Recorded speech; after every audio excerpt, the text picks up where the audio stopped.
Loneliness and isolation have serious consequences for the people that we take care of. Just having a caregiver or being in a day program doesn't take care of it, but today's expert on the podcast knows exactly how to get the problem fixed. Enjoy. Welcome to the Home Care Heroes and Day Service Stars podcast. If you provide services to keep older or disabled people living at home, then this podcast is for you. Now, here's your host, Ken Accardi.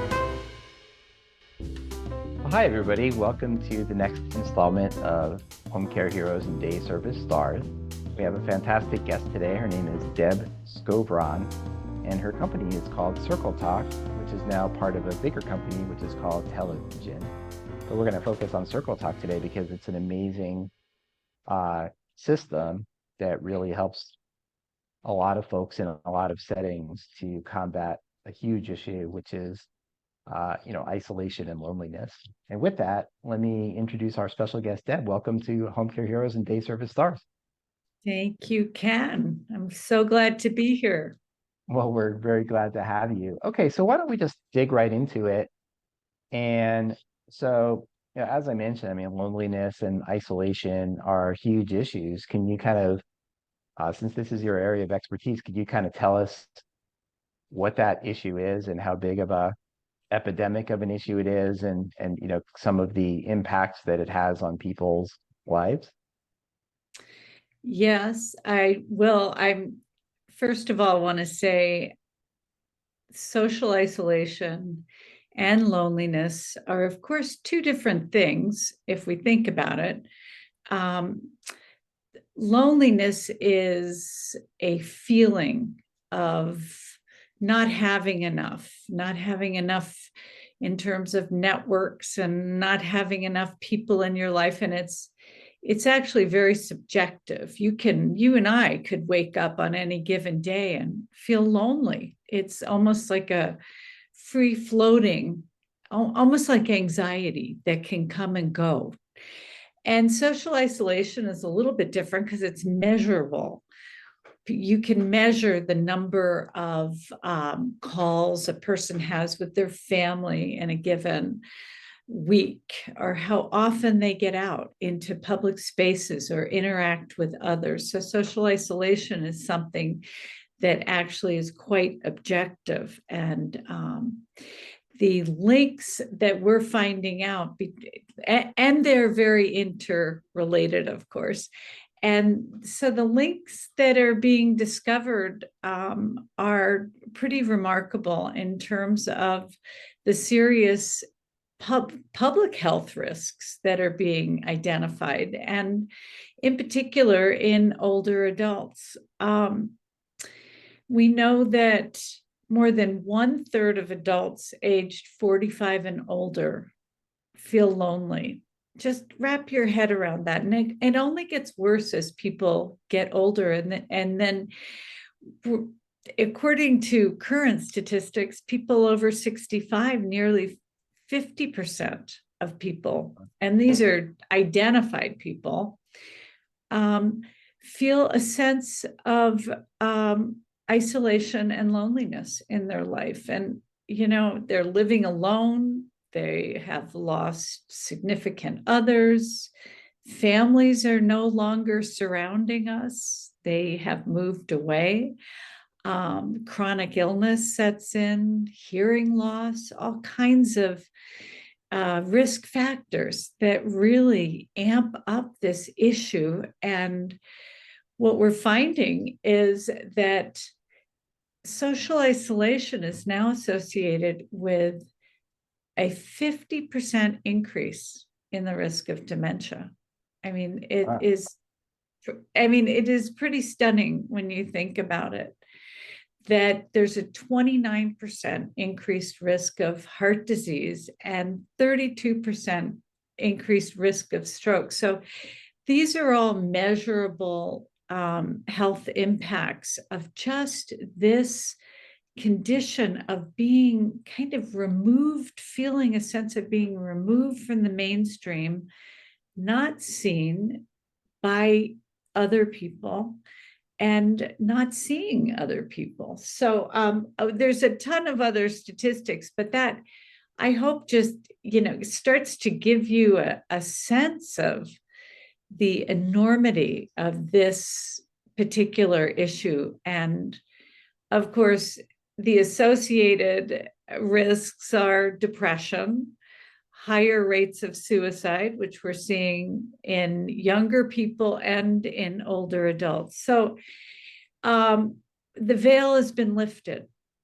Right. So yeah, a lot of the things you just said resonated. So I do mention my mom a lot on this podcast. So my mom is 86. She has um, pretty severe Alzheimer's dementia, and she, um, one thing that like really struck a chord is that my mom's had hearing loss like for a pretty long time. So she's 86 now, but her hearing has been more of an issue since um, yeah, I'd say like in her 60s is when, she started wearing hearing aids, and she's never been that great at keeping the hearing aids in and that sort of thing. So it does sound like, looking generationally, I mean, this next generation of folks could be like uh, more focused on dealing with issues, even like hearing loss, and how that can, help them to understand as an early form of isolation that this could have serious health risks. So it sounds like you're onto something really, really, really, really important. And I deliberately asked you for statistics because, of course, when people start, listening to something where they want to learn, we want to make sure that we have some data behind that. So you provided some incredible statistics about, how this impacts public health and how it also leads to diseases, and that's been measurable. And that it's interesting to think about how social isolation is measurable and that we could get those results. So thank you for doing that. But tell me like a story or two that, how does this become, more of a personal situation? Can you walk us through, some stories that you've seen and along the way? Yeah, I can. I would use my mother as a story, who passed away last year at 92. But she's not a good example because she's always been a very social person and loved living alone. But she was a part of this great experiment that we'll talk about of Circle Talk, because she never seemed to get enough social stimulation. My mom would stay up as late as everybody else in the house so she could just talk and engage with people. And I involved her in this program, and she was on fire, more than I've ever seen. She could not believe, and this was during COVID, she could not believe that she could make new friends over Zoom, first of all. But if I back up to when we started back in 2011, I met a woman who had, and this is kind of a common scenario with our generation and our parents. Her daughter, I'm in Boulder, Colorado, and her daughter, who is in Boulder, moved her mom from California to Boulder so she could support her as she aged. She moved, her name is Doris. She moved Doris into an independent living community. And Doris had been, her husband had died a few years ago. She was very connected to everyone on her street, that she knew the mailman. She was in a bridge club and played golf. And as she got older, those things started to fall away because she couldn't drive anymore. So Doris moves out to Boulder, Colorado, and her daughter's thinking, great, my mom's going to have me around and her grandkids around, and she'll meet other people in this community. And Doris got to this community of 300 people and proceeded to pretty much barricade herself into her apartment because she was so overwhelmed by the change. And she didn't want to admit it, but she was developing some cognitive and processing issues, and she couldn't physically navigate around that setting, and she didn't want to tell anyone. So her daughter contacted us at Circle Talk and said, can you bring my mom into this social engagement program? And it took us about a month to get her to come out of her apartment. And then we hooked her up with a buddy that would get her to the program. And within, I would say, 2 weeks of 1-hour meetings, we saw a metamorphosis occur that we invited her daughter to actually attend a Circle Talk meeting. And her daughter she said, it's my mother again, that all she needed was a setting where the sole purpose was high social engagement. And she was able to gain her confidence again in being around people and feeling known.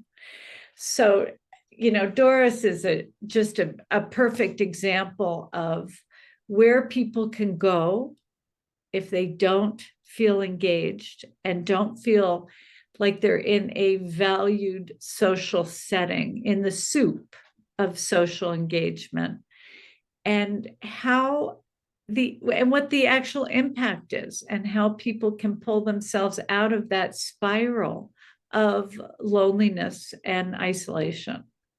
Yeah, that's fantastic. So yeah, clearly, Circle Talk has, really a profound impact from this story. I guess taking a step back, I'd love to hear, how did you get into this and get this idea, and what was your inspiration? And we'll talk much more about how the program works down the road, but I'd love to hear a little bit more about your personal story.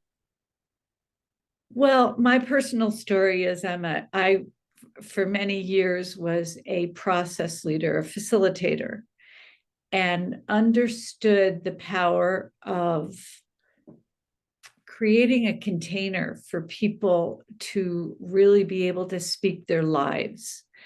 And I did this in a variety of settings for, small nonprofits and management teams, and then was approached by a friend of mine who created a K-12 program and curriculum for kids to have positive peer relationships in school settings.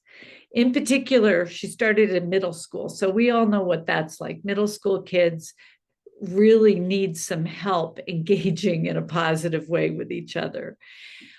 She asked if I could, because I had a group process background, translate her program into a setting where for older adults. And so I was all in immediately, because I had seen and heard so many of my friends told me that their parents were becoming so isolated and depressed as they got older. And, that there didn't seem to be any solution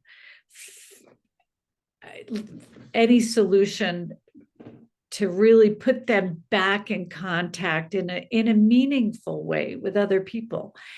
And so we piloted this K-12 program, which is all about engagement. We modified some of the activities and kind of created the themes that really spoke to the concerns and interests of older adults as discussion prompts.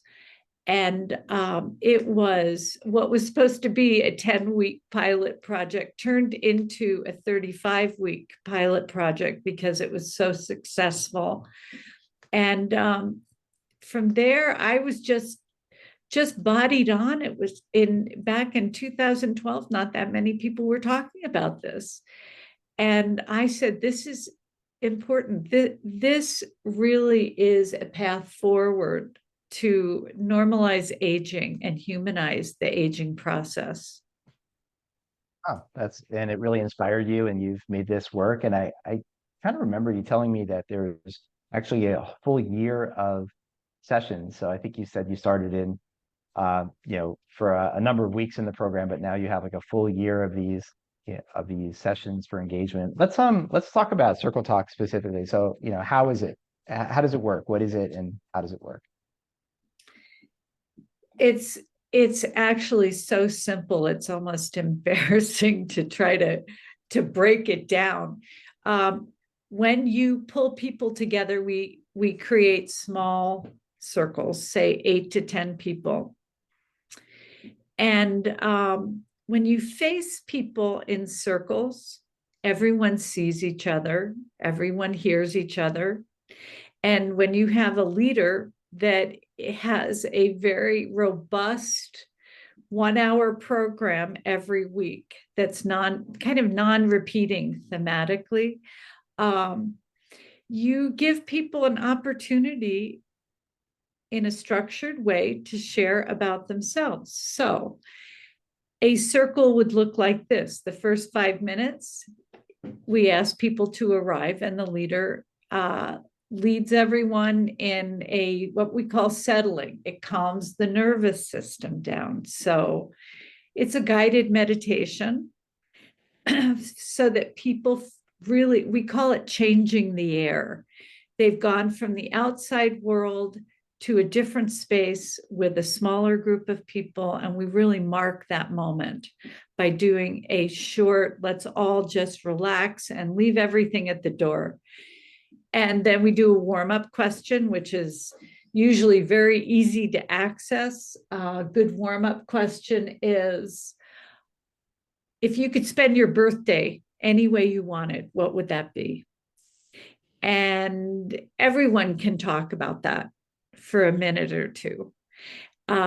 Very kind of fun, whimsical question. And then we introduce a main theme. And the main theme is designed to allow each person to tell a story that relates to that theme.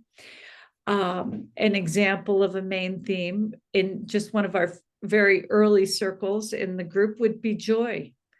And we read a short poem on joy. We talk about the concept of joy. And then the leader goes around the circle and asks people to tell us a short story about what brings joy into their life. And I want to say one thing about it. Sounds so simple, doesn't it, Ken? I mean, it just sounds so incredibly basic and simple. But when's the last time you've been asked that? That's a great question. Yeah, I don't think I've been asked a lot, what brings joy in my life, and what a wonderful, uplifting question and things like that. No, fantastic. Keep going. So when you have a conversation that can go, that's deep, actually. It's a deep question.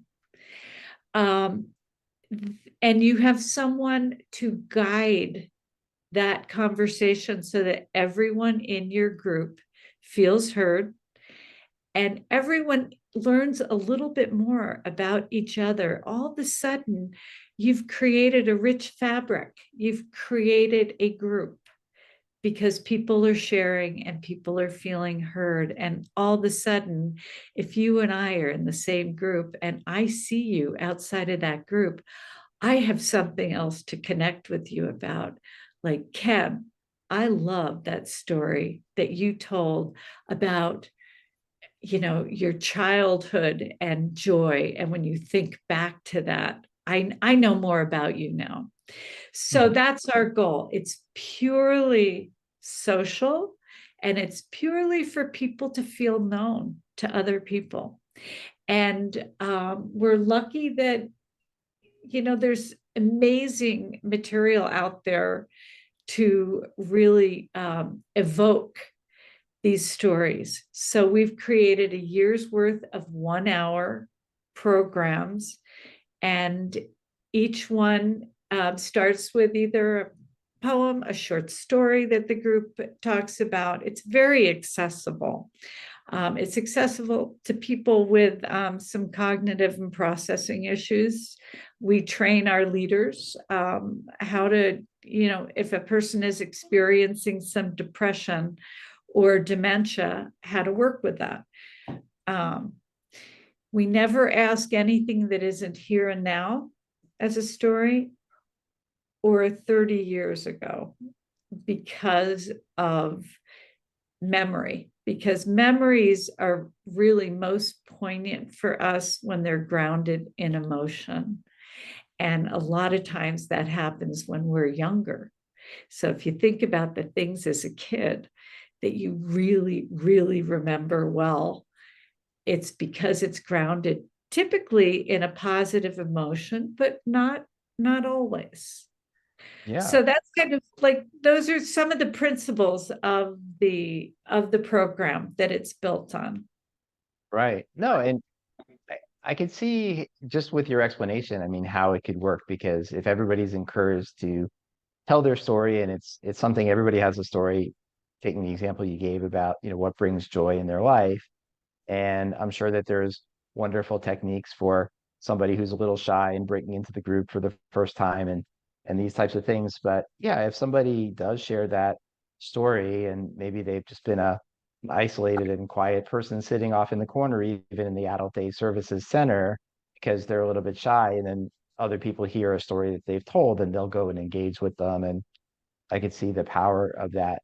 Let me shift gears on us a little bit. So, yeah, this podcast, Home Care Heroes Day Service Stars. So we actually met, you and I, face to face at Adult Day, the National Adult Day, um, program in Chicago. And I know that we have Circle Talk running in PACE programs, which is an adult day service kind of a program, and other adult day service centers. The example that you gave earlier was about somebody who was isolated, and then they asked if they could come join a group. So it sounds like there's maybe independently facilitating groups and things like that. But I mean, clearly this isn't a program that we just want to have in Boulder, Colorado alone, and that kind of thing. So how does this program get out to the world? Oh, such a good question. Well, uh, in, I don't know, probably 19 or 2017 or 2018, we were at some national conferences similar to the one that you and I met at. And we had, people from Seattle and from New York and from Australia saying, how do we get trained in this? Because we only did it face to face. So we train people to lead the program and really utilize the curriculum to its maximum. And so we developed a virtual training program and launched it in January of 2020, if you can believe that, just before COVID was at our doorstep. And so now the way we bring this out there, bring Circle Talk out there, is we train people all across the country. And I think there's 10 or 15 leaders in Australia, up and down the Gold Coast. They're conducting Circle Talk, and in Canada and South Africa so far. So we've gotten out there through our virtual training program. And we're just really, really feel fortunate that we launched it when we did. Okay, no, very, very good. Yeah. Who would have anticipated a pandemic and all that kind of thing as well? And you mentioned also that it's worked well on Zoom, and that people were making friends on Zoom and that kind of thing, which brings me to kind of the second part of the question, which was going to be with respect to home care, where it's generally one care provider going into a home, dealing with one person. And I know you mentioned in an earlier conversation we had that there's a lot of focus around the tasks. What should I make you for your lunch? When should I bring you this? How should I do the bath? It's very, very task oriented, and it's not as social. So I guess a few questions, since we have a predominantly home care audience here. What have you seen in home care, and how could we make Circle Talk work in a home care setting? So this is where I have direct experience with my mom when we hired home health aides to come into her home. She was a very social person, and she was fairly offended that they would come in and they would help her with some of her adult daily living tasks. But she said then they would sit on the couch and watch her and not engage with her. And so we brought this to a couple of home health care companies here in Colorado, and they trained their people to really engage in a very natural way using our curriculum about that person's life and what makes them tick. And that's exactly what our curriculum is based on. It's a tell me about a time when story. Tell me about a time when you made a really big life decision that's affected you the rest of your life. Tell me about a time when you had a friend that you had a falling out with and then repaired it. Tell me about a cherished moment when you were 10 years old. So there's all different ways, in natural ways, to kind of really amp up that level of interaction when a person is in supporting another person in their home, and making it an experience where people feel like they're actually interacting on a very meaningful level, rather than just the chores to get through the day. So that's been our experience in home health. Yeah, well, it's even in Ankota. I mean, we're a software company, very different thing, but we're all distributed in different places. So we have a meeting on Fridays where we always get together and talk about, we call it customer success. We're always talking about, what have we done to help our customers be more successful? But we always have the question of the week in this session. And sometimes we've had really profound questions of the week along the lines of, how did your parents give you the name that you have, and things like that. And that just evokes really huge conversations. And then other weeks we have a question like, all right, well, do you think your Christmas tree should go up before Thanksgiving or after Thanksgiving? And then people are like, I think after, I think before. But I do think that the prompts and the questions and the quality of the questions is really, really relevant in that case. Let me ask you a question, and of course, every time we do a podcast with an expert such as yourself, we'd love for the folks to engage in your program specifically because you have such a great program. But having said that, a lot of folks are going to be listening to this in their car. They're going to be, they've already, made some of their takeaways for today. But if you were just going to say, hey, even without doing circle talk, here's one or two or three things that you should do in your either day services program or your home care agency to improve immediately on isolation and loneliness, what would be one or two or three suggestions you'd make just that people could just start doing tomorrow? What a great question. I would say look at your spaces just on a physical level and see if you have the spaces set up for just small, intimate connection. Like, is there a private spot with 2 or 3 chairs that looks kind of warm and cozy that people could sit and face each other and really engage outside of the fray? Because when we talk about adult day centers, they're the congregate. It's a congregate setting. People eat in the congregate. People go from place to place and pass each other in groups. But where are you physically setting up opportunities for people to have small, more intimate small group conversations? So that's just a kind of a little conversation space. Do you have one that draws people in? Another thing that I would suggest is for staff to, ask the who, what, where, when, and how questions of other people rather than just the what, to get the full story. Where, what town do you come from? How long have you lived there? Do you have other children in the area? Really try to just in a systematic way get people's stories and be interested in them, rather than just get what I call get into light, trite, and polite conversations, which is our tendency, I think, in our society to not to have more boundaries that we self-impose when we meet a new person. People want to be asked. People want to be known. Yeah, that's fantastic. So I think what I'm going to do is I'll put a homework assignment on you and me after this.